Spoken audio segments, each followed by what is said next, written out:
and welcome back to another episode of the Branching Out podcast. In this episode, we're going to be exploring the Operations AI project that we've been doing in grounds maintenance in partnership with the University of Essex. So with that, let's get going. So we've got a big one today. We've got a number of guests here with us. I've got Kate Smith here with Ground Control. She's our Customer Experience Process Optimization Manager. We've got Daniel Hewlett with the University of Essex. He is a Corporate Partnership Manager in Research and Enterprise. And we've got Shubham Karde, who has been doing some work with us around a project that we are going to explore today. So to introduce that project, let's start here with you, Kate. Thank you for joining us today. Can you introduce yourself and the project that you guys have been working on? Thank you so much for having us today. So the project that we've been working on is an Ops AI audit within the maintenance division. And I'll just give a little bit of background on how we came to partner with the University of Essex on that. So after an introduction from Kim Morrish, I first connected with Dan Hewlett, who is the Corporate Partnerships Manager at the University of Essex, to actually find a mentor for Maddie Folkard in the maintenance division.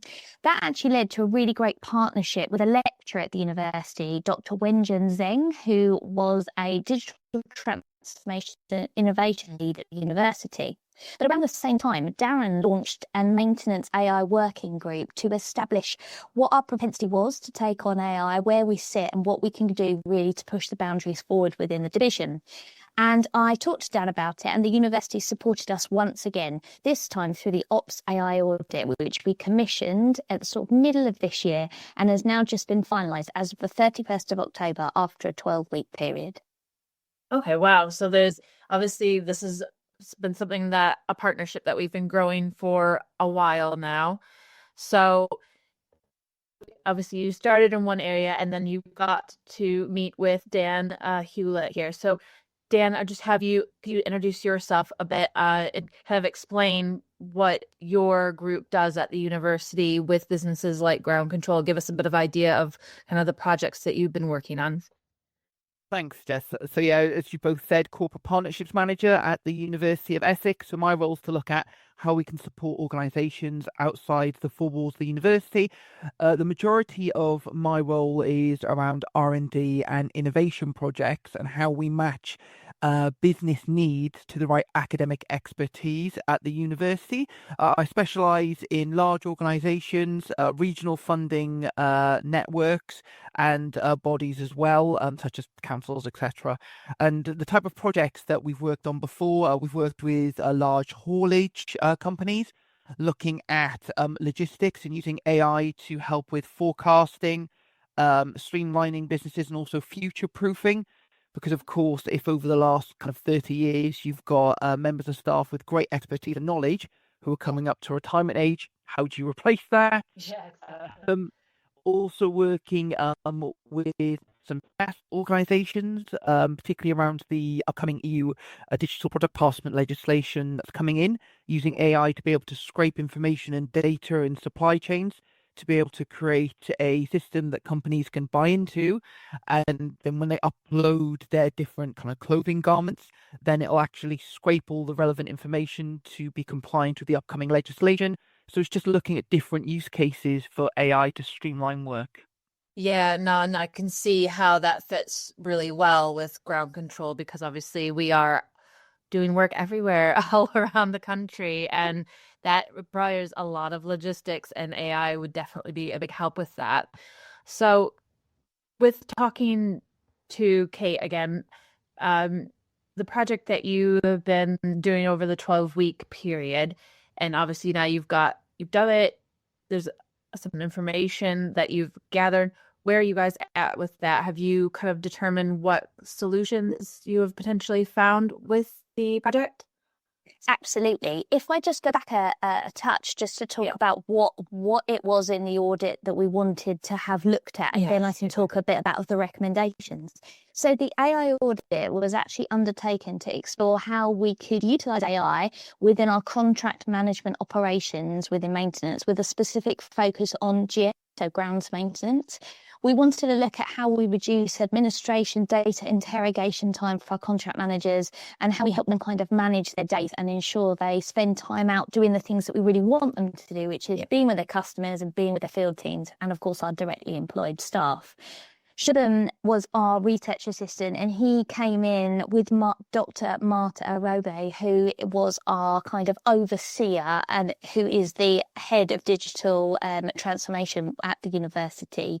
And they looked at a methodology across a 12-week window, looking at workflows, data systems, and how well we were positioned to look at AI. The results showed that we were exceptionally well positioned to adopt AI within the company. And indeed, we've already done that in a few kind of areas with IT. However, they looked at our strong foundations and they looked at all of our systems, including the Daisy app, Power BI and safety culture. And they did highlight some areas of inefficiency and fragmentation in data visibility and workflow management that could be seen. What we then got out at the end was a huge 92-page document that looked at the best ways of us being able to use AI to streamline everything that we could for our contract managers to get them out in the field more. That included the short-term visibility, so that looked at a unified dashboard that we could build quite quickly. Then medium term, how we extend that and look at a standalone sort of app that our contract managers can use in the field to look at mobility, task creation, and also alert response. So how they kind of manage their day-to-day. A bit like how Hubscape might help manage our field teams, this would obviously help manage our contract managers in the field.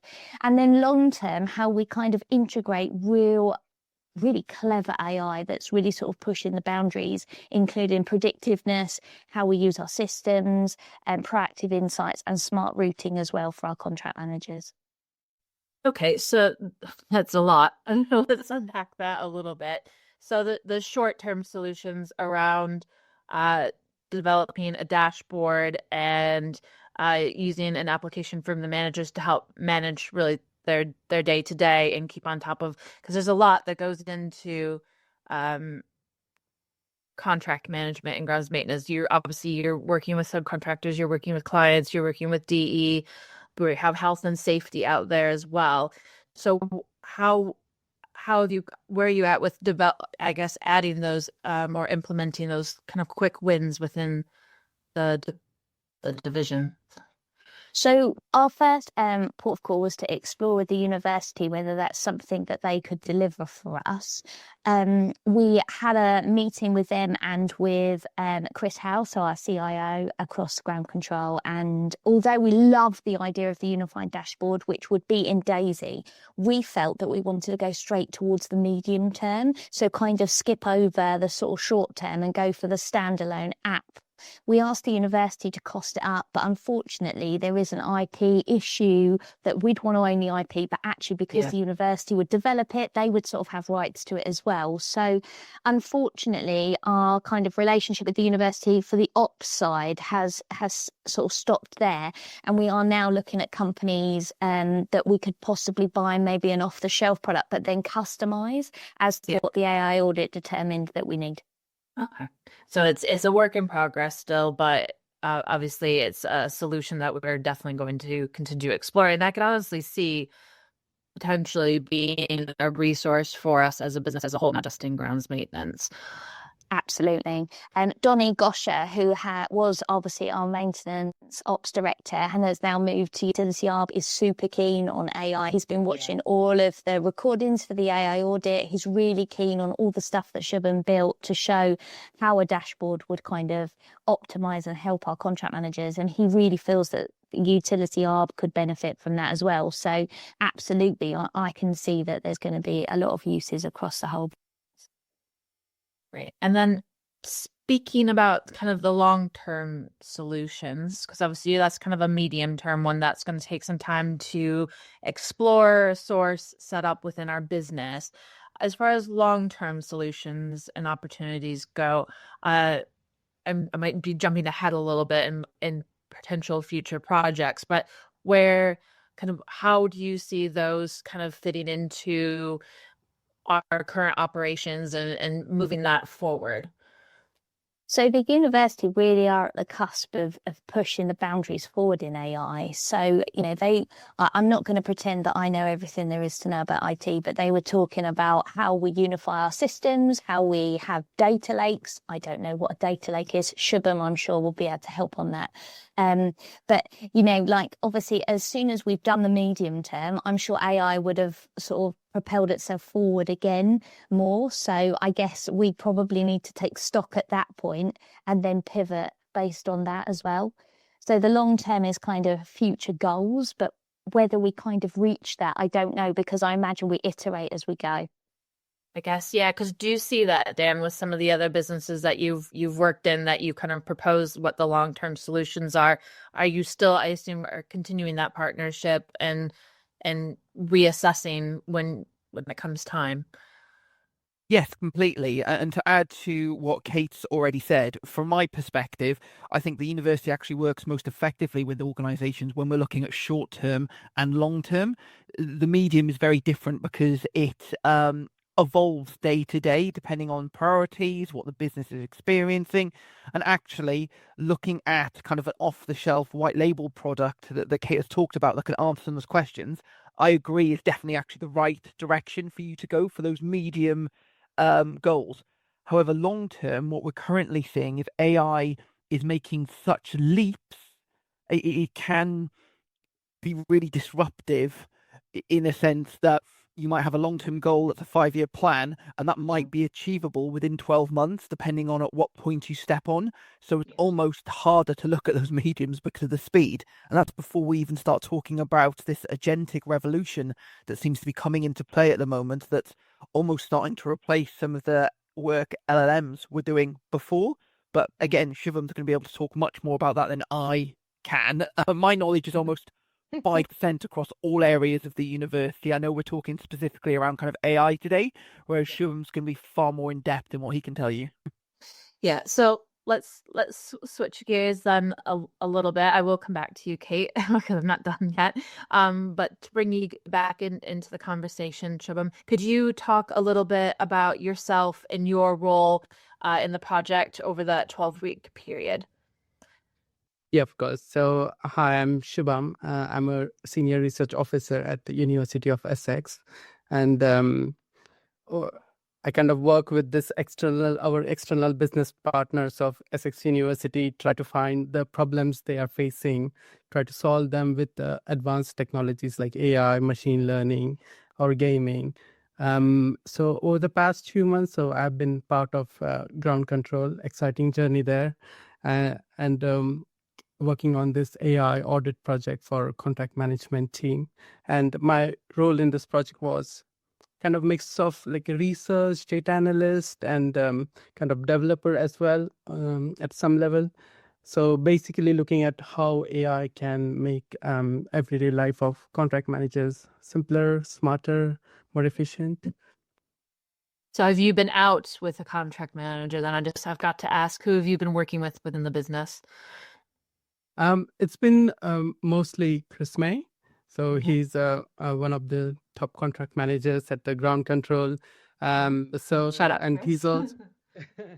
he's also very very excited about like bringing a change into their operations. Like he currently feels that the current systems we have, like a fragmented all 5-6 applications they have to go through every day, is not very sustainable. So he had already had some like ideas from himself which he shared with me, like how we can change that maybe. So I have had those ideas from him as well.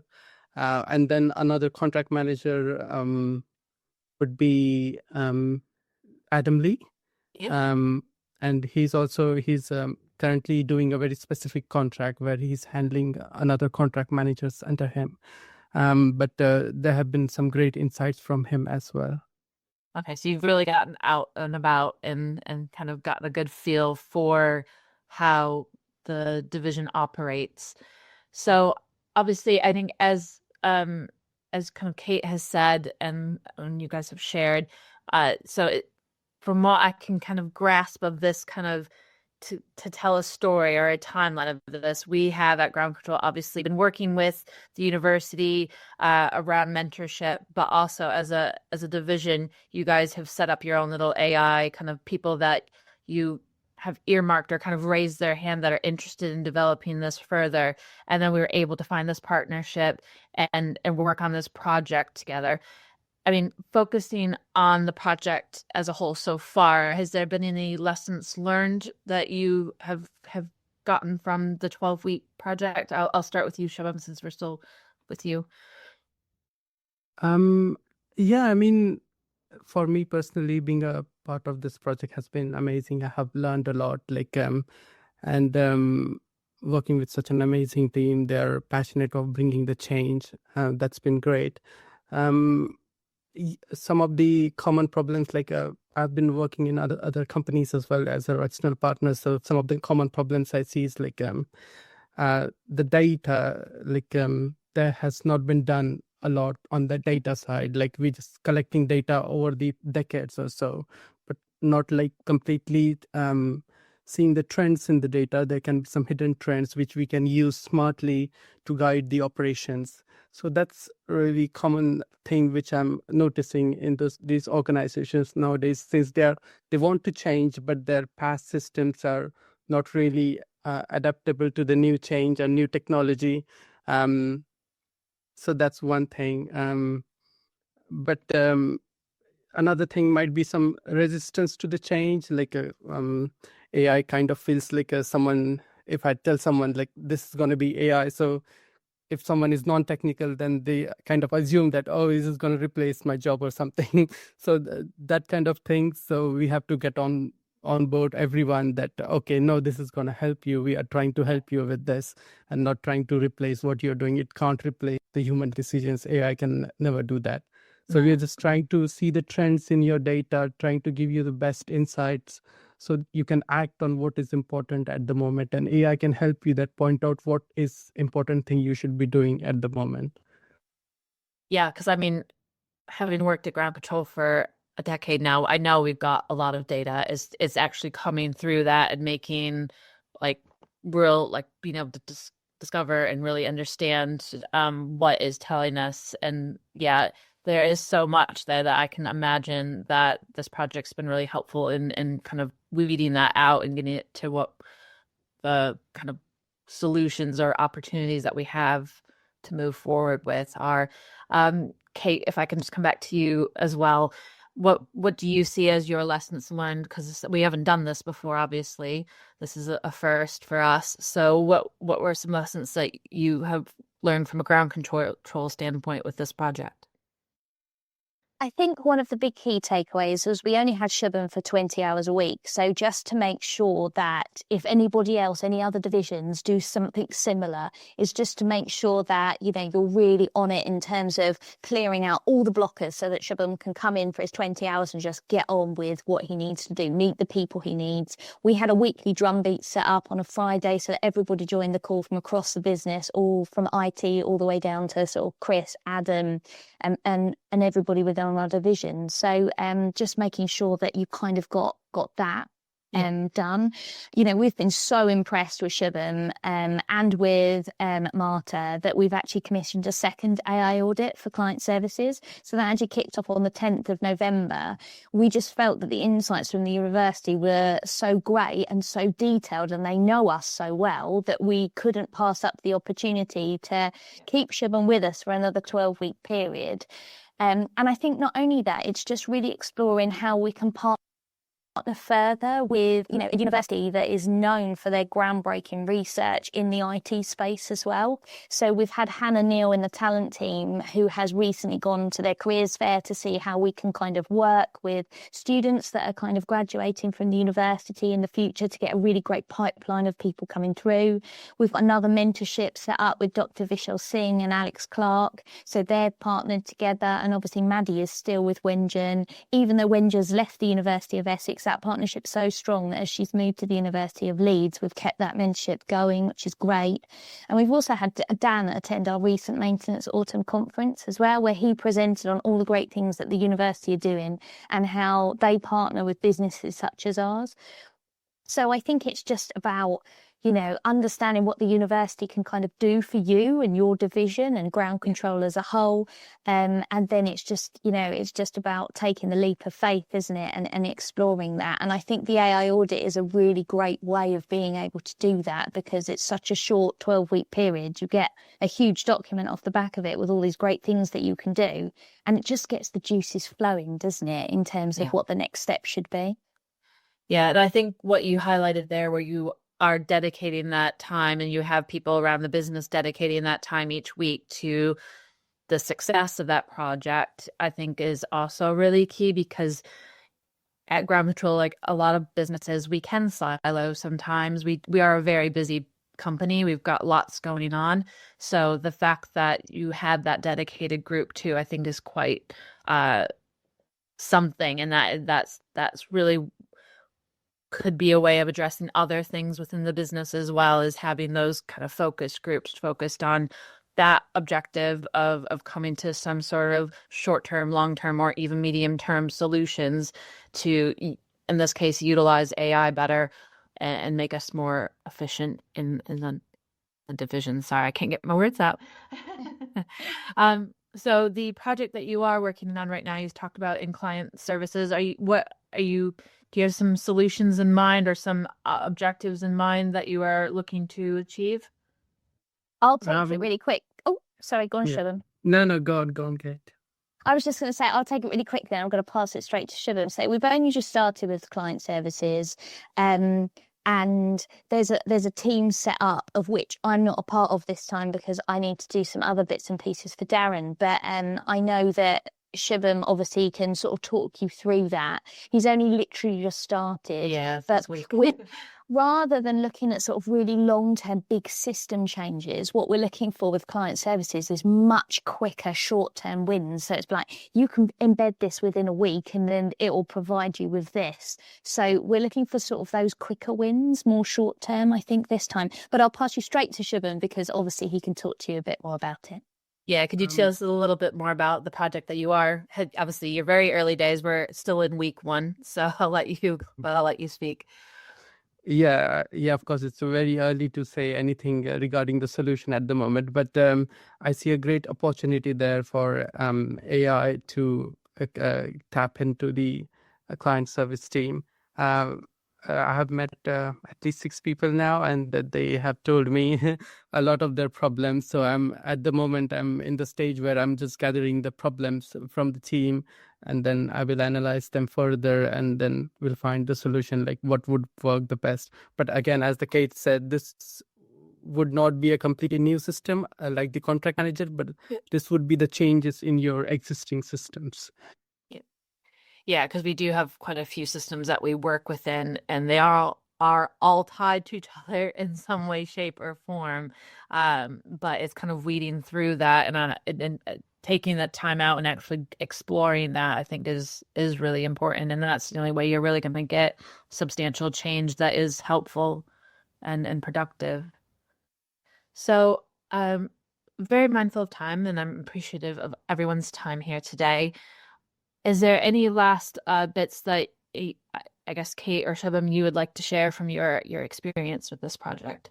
Brilliant. I just wanted to do a really quick shout out actually to the team that supported the Ops AI audit over the 12-week period. So I just want to say thank you so much to Chris May, Adam Lee, Maddie Folkard, Patrick Crosskerry, Alex Clark, Amanda Fallon, Paul Reynolds and Ruth Havis.